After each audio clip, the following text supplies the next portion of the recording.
Welcome to the Perspective Podcast. Josue here, fellow believer from the Democratic Republic of Congo. I attended the Oral Roberts University. Shout out to ORU. And we have Mr. Chase Brown here himself. He's a native North Texan. Is that? No. I mean, that's reasonable. That's reasonable? Yeah. I mean, he's from Texas, if that makes sense. He attended the University of North Texas, go Mean Green. And he's an aspiring philanthropic creative. He's a man with a lot of, what are these things called in the back of your... Stickers. Stickers, oh, yes. Yeah. A lot of stickers on his laptop. That you guys need to know that, but how you doing, man? Hey, man, doing well. It's been a busy couple weeks. Yeah, with the townhome, which those of y'all who tuned into the last episode know that I have a townhome now. We're living in it. But yeah, I didn't really know everything that I was getting into with home ownership.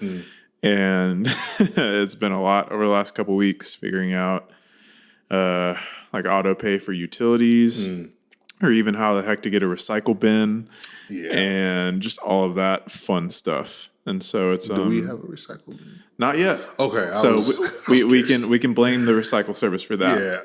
Yeah. and so it's it's been an interesting couple weeks, but I think it's been good. The father's been able to do a lot of things in terms of, I think, bring back some priorities and intentionality that I think I had lost before.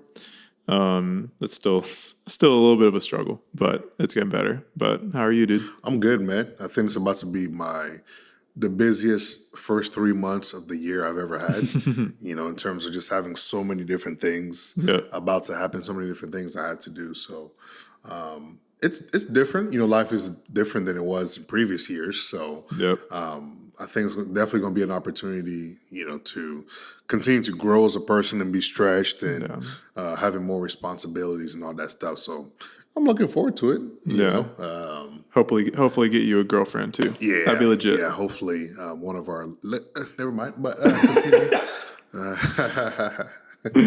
As he takes his drink. Yeah, I'm drinking my water right now. But man, so excited for this episode. Yeah. Today it'll be kind of a shorter one, but I think a more fun one with you being able to kind of share stories, memories, lessons, things like that. But today we're going to talk about Josue's recent trip to NYC. Let's go. The Big Apple. The Big Apple, yeah. And it's his first time there. It was. And yeah, man, so you just want to kind of open up and share why you went out there, who you were with, everything like that? Yeah, okay. First of all, why is it called the Big Apple? Frankly, I don't know. Okay, cool. I'm a Texan, not a New Yorker. Yeah, but understandable. Y'all can Google. Can Google. We'll let them Google it. So, as you guys have probably heard in previous podcasts, I'm a college resident at a church. And so with that, I'm supposed to, my church just planted a church in New York, Cross Creek, New York. So if you're in that area, you should check them out. Shout out Pastor Charles. Shout out to Pastor Charles, my dog. So we were out there, just pretty much, it was a scouting trip. Like we've talked about doing a scouting trip to the Ivory Coast because there's definitely great value to being able to scout the area you're about to go to, talk to some of the local contacts there and kind of see the place before you bring a big group of people there. So now being on the leadership side of things, especially working at a church and kind of seeing things that happen in the background, such as scouting trips. So it really gave me a great opportunity to do that. We met up with some of the contacts that are there, some of the people within our church's network. There's an organization called Jensen, and this one's kind of hard to say. It's MNYBA, I think is what it is. Okay. So they say it super fast. There's another one called NAMB. They all stand for different things. That's a lot of acronyms. It is a lot of acronyms. I was sitting in a meeting like, huh? But just being able to partner with them. So they pretty much have been planting churches in New York for a very long time. Cool. And so with that, being able to come in and saying, hey, we're new to this, church planting in New York. What's the scene like here? How do we go about effectively, planting a church here? What are the strategies to go about this? What are the do's and the don'ts? Obviously, if you're familiar with church culture in the South, it seems like almost everybody here has kind of grown up in a church in some capacity. Whereas I heard in New York, there's like a 4% of people that are believers. Yeah. If even that, right? So Yeah. that's kind of what the statistics say. So with that, not everybody's churched, whether it's through conversations or through experience or whatever. So definitely being able to come in from a different perspective. And one of the guys that we talked to mentioned how, a lot of people there, if they feel like you're trying to sell them something or whatever, then there's like a wall that just comes up, Yeah. right? And so there are strategic ways to go about being able to present the gospel, being able to plant churches, being able to get people to want to be a part of what God is building over there. So that's what the trip was, the main focus. But in the midst of that, we also got to do a lot of fun things. Oh, yeah. Saw the Empire State Building. Yep. Saw Times Square. NYU. Columbia. Columbia has a beautiful campus. Yep. I was like, oh my goodness. What else? And a lot of people there, were telling us it was a lot different before COVID, because you can just imagine people walking all over the place. Yeah. So Times Square was the one place where I kind of felt there were people there. Yeah, you got to see Bernie Sanders. Yeah, there. it was. Go peep Josue my IG. Instagram. Yeah, Bernie was there with me. But yeah, so it feels different being in a place that is crowded, but wasn't crowded just because of COVID and the restrictions and all of that. So, but it was fun, man. And I remember landing there and seeing all the buildings. The first thing that came to my mind was like the Spider-Man movie, Rush Hour, all the movies that are based in New York kind of came to my mind because I'm like, I've seen this building before. I've seen this little park before. I've seen this. I've seen that. I've seen that. Yeah, because we should say it was your first time in New York as well, in NYC. Yeah. So all that coming in, you're just like, I've seen this. Yeah, I'm like, I've seen all these places before. I just never been.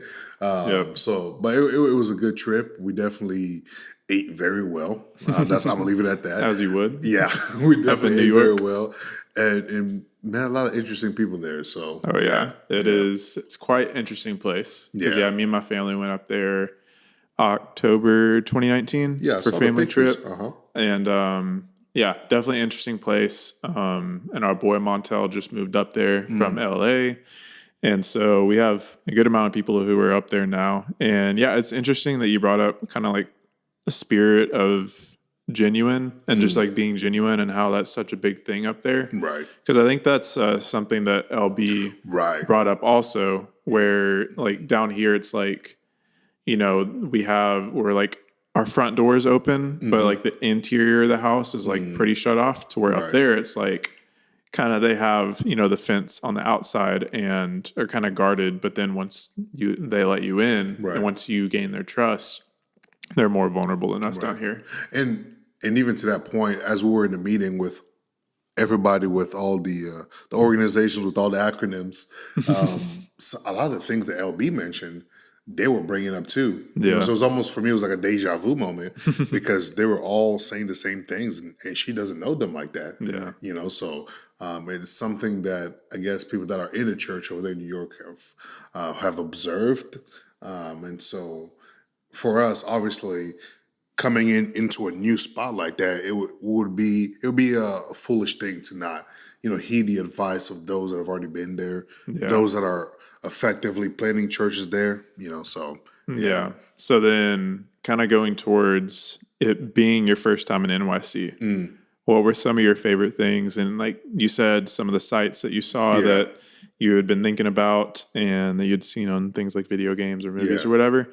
But what was kind of your experience of NYC in terms of it living up to expectations, or some of your favorite things? Yeah, it was what I thought it was going to be, just less crowded. Because obviously, like I mentioned earlier, but walking through it, I was like, man, we get to our hotel. Where were we staying at? Is it Aloft? Is that how you say it? Probably. Aloft. I think the Aloft Hotel. We get there, and we're supposed to go on this elevator. Literally, 3 of us were just squished in this elevator. Yep. And all these random elevators were super small. We were helping Charles, kind of trying to find a place. And as we were walking around with them, the realtors and all those different people, giving the prices for the apartments. And I was like, it costs how much? Excuse me? What?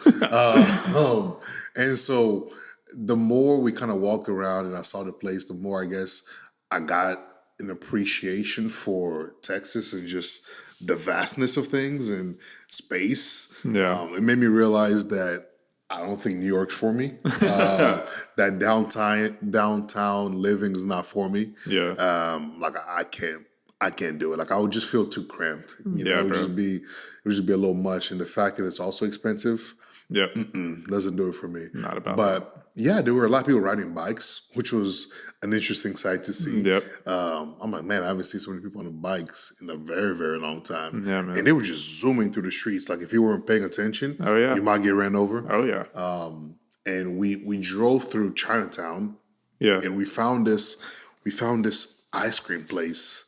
It was called have you been to So if it's the one that you're thinking about that I'm thinking about, that's kind of over, like, I don't want to say all over NYC, but they got a few locations.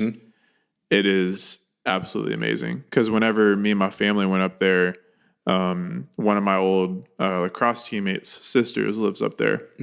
So she showed us around one night and went to a restaurant, went to this ice cream place. what kind of ice cream place was it? I mean, a regular ice cream place. Regular ice cream place. Like, Yeah, because this one, I took a picture of it. That's how remarkable it was. It's called Milk and Cream Cereal Bar. okay. So pretty much So what what they was do, that like? Oh my goodness. Pretty much what they do is they make shakes, ice cream, and just different things. Okay. So you can get an ice cream, you can get a milkshake, a vanilla milkshake, and they will take different kind of cereals. So what I had was Cinnamon Toast Crunch and Fruity Pebbles mixed together with ice cream, like they blend it together. Yeah, yeah. And then they also put toppings on it. Man, that ice cream changed my life.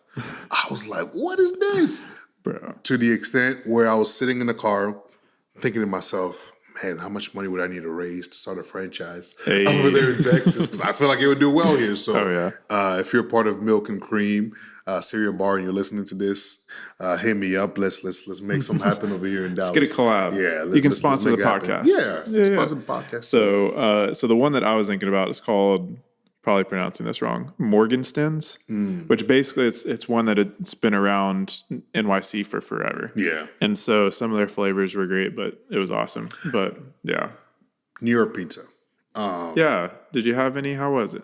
I had one. I didn't get it. I was expecting, maybe it's just me. Like I was expecting it to be this different experience, but I ate it. I'm like, oh, that's just pizza. Like nothing stood out to me where it was like, oh my goodness, this pizza changed my life. Do you remember the name of where it? Probably not. Of where you got it? Okay. Because there's some pretty unique, well-known places up there. Maybe why. That we'll do some research before you go up there. Yeah. Again, and we can make sure we get you some good. Yeah, the slices were just big. That was the only thing I noticed. For real. Big slices. But. Yeah. But so you mentioned it was a scouting trip. So kind of first of two questions kind of going off of that. One, obviously we want to do some scouting trips in the future. We were planning on doing scouting trip to Ivory Coast last year. Couldn't happen. And we're trying to plan some more this year for some trips we want to do in 2022. So what are some lessons you think the Father showed you in this scouting trip that we could learn for our scouting trips? Yeah. I mean, if there's a way to find a local church, organization, or like I mentioned, contacts that are already there, it really goes a long way because they are already there and they're doing the work. They know the people. Like you can literally imagine you're coming from the outside and you're thrilled to be there. You know, you're called to be there. It makes it so much easier when you have other believers that are part of the body to kind of direct you and lead you. So if there's a way to find people, whether it's churches, networks, or whatever, in whatever city we may be going to, that we can come alongside, because, something that we've talked about a lot of times with, missions is, okay, so you come in here for a week and then what? Yeah. Right? Whereas, let's say we come in there for a week, we do what we got to do there, people give their life to the Lord. We want to be able to take those people and get them connected to a church. Make it sustainable. Right, make it sustainable. Yeah. And that was one of the things one of the guys, whenever I was just having a conversation with them, because I was asking about like evangelism and things like that, and his response was they don't see that a lot of times, and when they do, they're not sure how effective it is. Not because people aren't getting saved, but just what happens to those people after you guys leave. You know, there's not this, what do they call it when tunneling people into filtering, continuing, things like that. Yeah. Filtering people into a church, into a local body, Yeah. somewhere where they can be discipled and continue to grow in their faith. So, so being able to find whether it's local churches, people that are just eager, you know, to make something like that happen, to where whenever we do leave, whenever anybody who's, you know, looking to do a scouting trip, whenever you do leave, the people that stay behind, they're able to continue that momentum. Yeah. You know, that's already there. So hey, momentum. Yeah. There we go. Yeah, momentum. You know, I love that word. Yeah. But it's funny now. I understand why you said tunnels, because there's too many tunnels in New York. So Yeah. it's understandable. Yeah. But so I think the second question going off of that is obviously you were scouting for your group trip coming up in the summer. So what is that group trip going to be like? What are y'all planning to doing? And share stuff about that. Yeah, so we're actually taking 2 trips, one in March and the other one's in July. Cool. So with that, it's going to be pretty much the same thing both times, except for in July. We're expecting to bring more people on. Hopefully New York's a little bit more open by then. And we can do more things.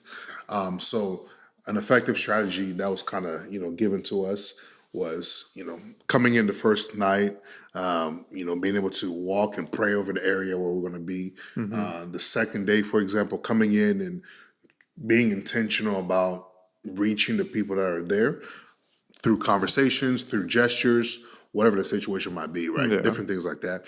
And then the third day, coming in and trying to be intentional about inviting them. Somebody brought up the idea of like, hey, let's say we find a local coffee shop there and we say, hey, we want to buy whoever comes in their coffee, as long as we can, you know, just maybe even hand out a card or just say like, you know, something like that. So it really depends on how open New York is, right? Because a lot of people there are like, we don't want nothing from you. Even masks, like if it doesn't come sealed, like they don't want it. You know, so it's like, whoa. Interesting. Yeah, it really is. So being able to do those different things, the hope is as we do that, when we leave, Charles and those that are part of the church build, that network, they can continue with those relationships, continue to make disciples, continue to reach out to those individuals, continue to invite them into the house of God, pretty much, you know, into the church, and, you know, just continue to build those relationships. When we go back in July to do the same thing, but even with more people, hopefully be able to reach more people, because we want to have fruit that lasts. Right. We might not be able to see it because we may just go there twice. But the hope is for Charles and the team that's there, for them to be able to see that. So that's the hope for us right now. Yeah, and like that's something about being a part of like the church, the body, is like we shouldn't individually have to be like the ones to see the fruit. Right. And that might even be like a little bit of like a prideful thought or stance of like, yo, like I have to see the fruit of my work and stuff like that, rather than just trusting that being in obedience to the Spirit will yield fruit. Right. And that, who knows, like there will be fruit that maybe surprises us, like when we get to heaven and things like that. For sure. And just stepping out in faith. And so it's interesting, but yeah, I think because as far as kind of just you going on the trip and traveling, like we went to Atlanta September, I want to say September, October, yeah. Something like that. But was this your first trip getting on a flight since then? I believe so. Yeah. Yeah, if my memory serves me correct. Yeah, I don't think I went anywhere else after that. Yeah. So then, because I think we've talked about the Atlanta trip a little bit. So then what was, I guess, just kind of getting back, you know, after the holiday season and traveling again. and mentioning like, the start of the year is going to be really busy for you. So what was it like kind of getting back to traveling and It things was, like that? yeah, it was a good feeling, man. Like I tell people, whenever I got my passport, my U.S. passport, Yep. I was like, I am out of here. And then COVID started happening, so we had to bring that back. But even traveling within the states, you could tell. So a couple of times I've had conversations with people. Whenever travel's brought up, and you can, especially the ones that do travel, it's Yeah. like there's this eagerness for them to want to get out and go somewhere. But there's just so much uncertainty nowadays where they're like, I don't know if I want to do that. And then some people are like, I'm gonna do it anyways because I just can't stay here anymore, Yep. right? But I think there is that eagerness for people to want to be able to travel, right? Yeah. Whether it's to travel back to school, go on vacation, go see family, moving somewhere for work, or whatever it is. I think people do want to kind of get back in the swing of things, Yeah. and obviously airline companies are incentivizing people to do that because Hey. these tickets are ridiculously low right now. Hell So yeah. it's a great time to plan something out, Yeah. invest in that and just go somewhere, because we don't want to miss that. We don't want to lose the excitement of just being in a random place you've never been before with people you've never seen before, and just having fun with them. Yeah. Yeah, man. I love it because, like what I mentioned, we went out to Atlanta September, and then I went with my family to Salt Lake City and Yellowstone the week after that. Yeah. And that was great being able to kind of get out and stuff like that because for 2019, we've talked about it a lot, but I was home 4 weekends out of 2019. And 2020 was basically like the complete opposite. And so it was an interesting year for me to not be able to learn how to cope and be okay with like not traveling. Yeah. Especially whenever that's something I look forward to so much and that I value a lot. And so for me, being able to go to Yellowstone, being able to go out to Atlanta and do some other little things, whether it's Houston, stuff like that, it was really great for me to be able to just change things up a little bit and just kind of. I've seen that I'm someone, if I stay at home for a while, Yeah. I can just very easily fall into just going through the motions. Yeah. And just trying to get through things and being apathetic and stuff like that. Whereas travel just kind of changes things up for me to where, I go there and I'm like, oh, I want to make the most of the time while I'm here. Right. And then when I get back home, I'm just kind of like reinvigorated in a way. And I think it's something just from travel in general that it'll be interesting to see as everything with the pandemic, like, hopefully starts to get better, things start to go back to normal, world starts to open up again, like what travel and like people's tendencies will look like. Right. Because I think people can kind of will be slipping into like one of two things. They'll either be so excited to finally be able to travel again, Right. finally be able to go somewhere, that there's going to be a big boom in travel. And I think this could definitely be the case with mission trips as well. And so I'm excited to kind of see if that's the case. But I think something else that people could kind of fall into is like, now that we've, for basically a year now, been in the habit of, oh, you can't travel. Like you're just staying at home, you're watching movies, watching sports, doing whatever all weekend. Yeah. That desire to go travel is going to be lost. And that routine and that habit of just staying at home, kind of going in the motion will just kind of like continue. Right. And so people whose kind of default is to go on a trip once a month or something like that, they just like won't do that. Like staying at home will become the default and things like that. So, and I think that those people who do that, while there will be some that the Lord has kind of affirmed their calling for home and to not really travel, I think that some people will be losing something by not traveling. Yeah, I mean, there's definitely that point where I mean, we're going to almost a year now with COVID, Yeah. where this has kind of become the new norm. So getting back into, that desire to travel and go different places, especially with there being so much uncertainty, like I mentioned earlier, with just, surrounding COVID. Yeah. Some people are still hesitant to even leave the house. Yeah. So traveling to another country where you don't know what all the regulations are are, or over the there, situation is, things like that. yeah, and it's like, imagine planning to go to somewhere in Europe and you didn't even check to see if Americans were allowed in Yeah. that country. You go there and then they send you back. Yep. Like happened to our boy Jake. So yeah, that was crazy. But yeah, I mean, so it kind of adds something extra that we had to check for. Like I have a couple friends where, for example, whenever I talked about going to Brazil this month, Yeah. I had to reach out to my friends like, yo, do I need to quarantine for 2 weeks? Because I'm not even going to be there for 2 weeks, right? Yeah. So that's another thing you got to check for. Making sure that, if I have to quarantine for 2 weeks, then maybe I may not want to be in this said place. So it definitely adds that extra pressure for us to be diligent about confirming those things. And maybe that's something that inspires somebody not to, Yeah. want to go anywhere. Because it's like, if I have to quarantine, then what's the point?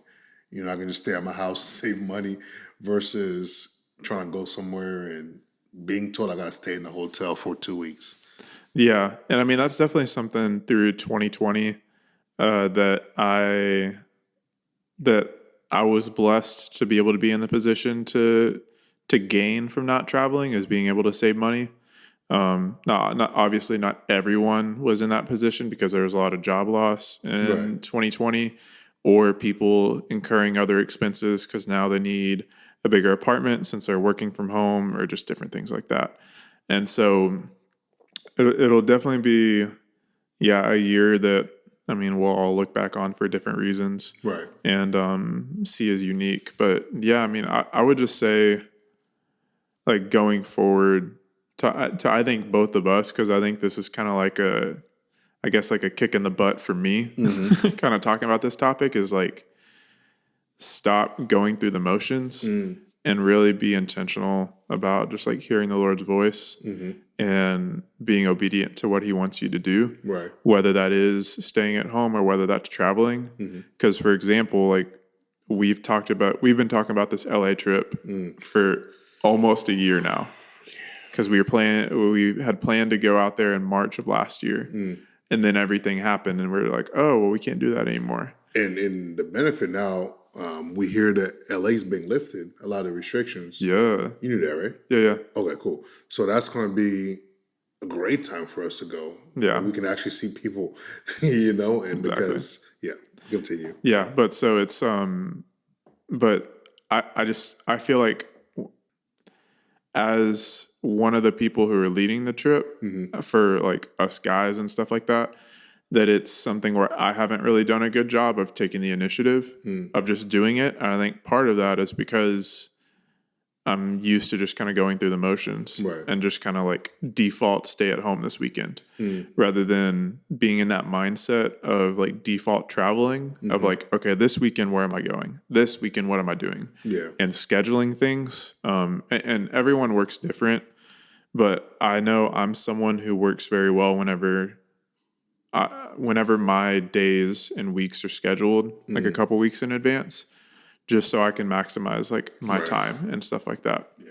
And so, I mean, I would like, hopefully this is just kind of like an encouragement to anyone who's listening of like, hey, like stop going through the motions.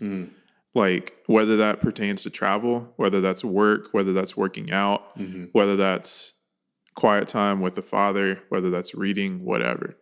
Like we can so easily, especially during the holiday season where things are busy and we could be lucky enough to have time with family. Yeah. Like we're used to time kind of being taken up. And so then at the beginning of the year, a lot of people talk all this talk like, oh, New Year's resolutions, New Year, new me, stuff like that. And it's just like, oftentimes we don't like back that up with walking it out. Yeah, no. I don't know. My New Year's resolutions typically don't last very long. So I just like, I'm gonna take it as the days go, as the months go, I'm plan Yeah. things out and do it that way because but no, I mean I agree completely. There's definitely complacency that can kind of fall because for some reason the new year feels like it's just like a restart. Yeah.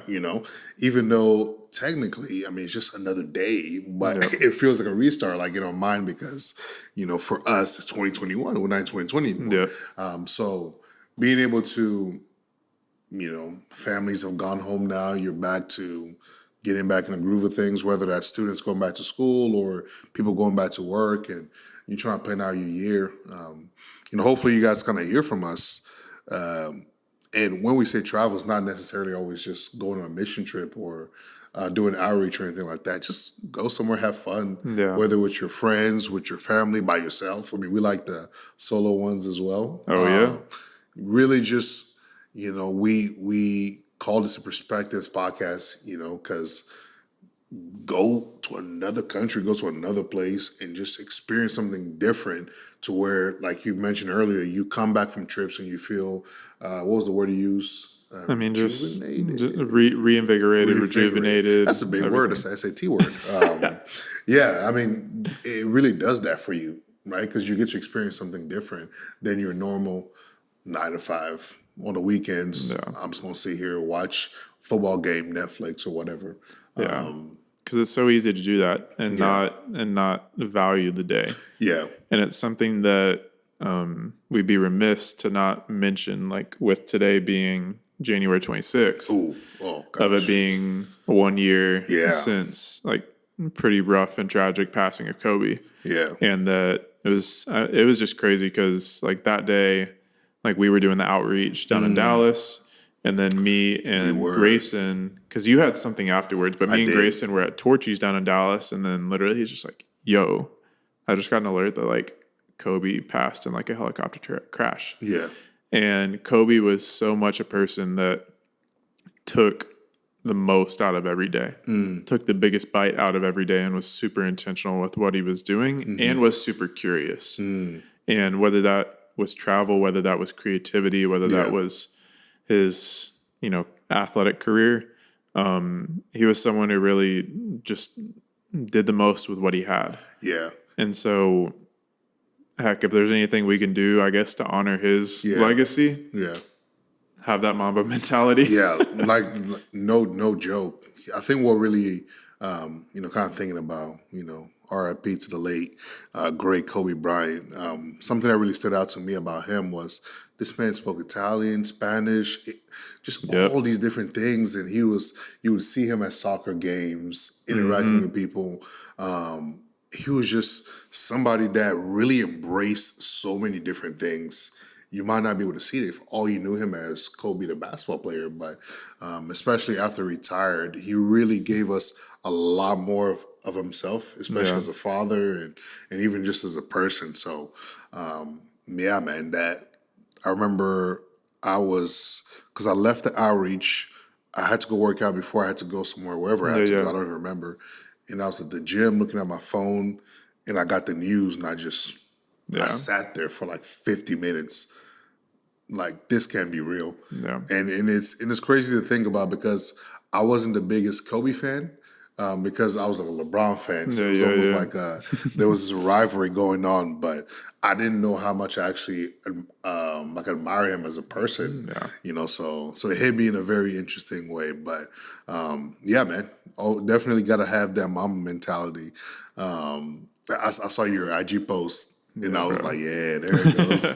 I was like, there it goes. Had to, man. Yeah. Like, because it hit me on Sunday that it's like, yo, man, that anniversary's in 2 days. Yeah. And it's crazy. Like, time flies. Speaking of time flying, not to shift too hard, but I think the next time we talk, well, probably be after this. Who are you going for the Super Bowl? Yeah, it's coming up soon.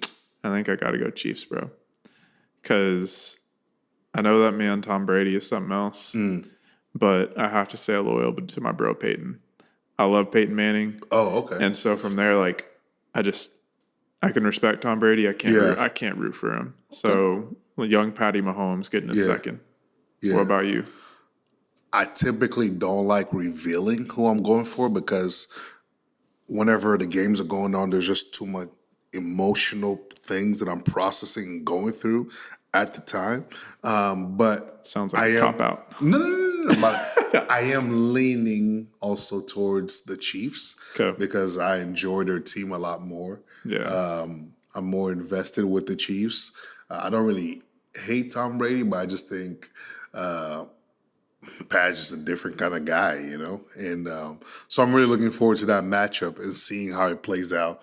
You know, Tyreek Hill about to go for like 300 yards, but let's not get into all that. But yeah, so that's what I'm going to go for. Yeah.